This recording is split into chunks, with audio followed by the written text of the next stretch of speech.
Daniel Beckerman, one stock you like at Beckerman Institutional at Covestor is Berkshire Hathaway.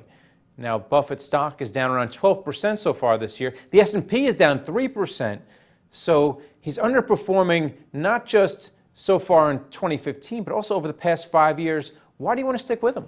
Well, first of all, Berkshire's relatively domestic focus acts as something of an anchor during this period of international instability. Now, Buffett's been not only an incredible investor over the years, having almost doubled the S&P 500 since the 1960s, but he's also been a solid judge of management. And he hired two former hedge fund managers named Todd and Ted Weschler to play an increasing role there. And if you look at their track records from when they ran their hedge funds, they really blew away the stock market indexes. So I'm positive on their future. All right, you're also a fan of Zillow. This stock split 3-for-1 this summer. They're integrating with Trulia. How's that integration going? So tell me why we should like Zillow right now. Well, if you look at that integration, they were smart enough to buy out probably their most viable competitor there. And even after that acquisition, they only control about 30% of their market. It's a highly fragmented industry, but because of their superior brand recognition, they're growing their piece of the pie. They have a number of things going for them that hinge around the theme of growth.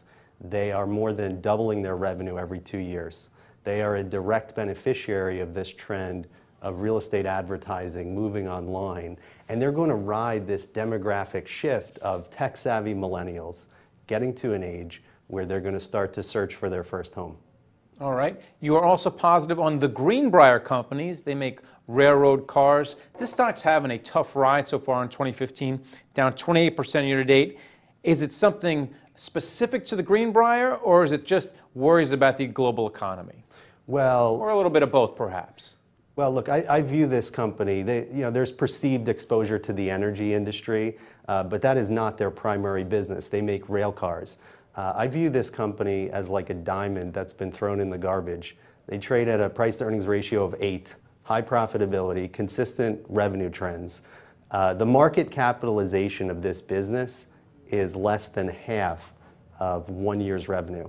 And they've got this beautiful hidden asset, which I love, this backlog of over 40,000 orders worth in the billions of dollars. So this is a stock that could double and still be reasonably priced.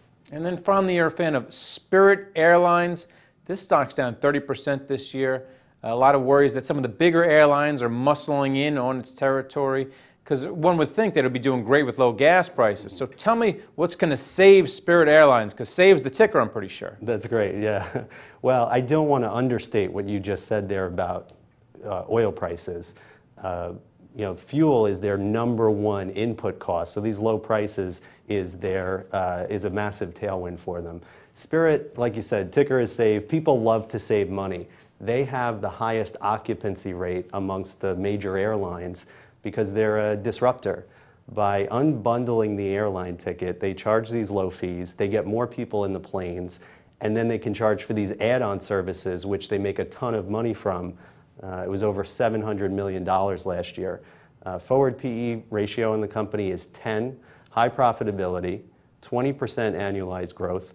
The last time the stock was this cheap was during the Ebola scare, when people thought airline travel was coming to a halt. All right, well, thanks a lot, Daniel. Thank you, Greg. And thank you for watching The Street.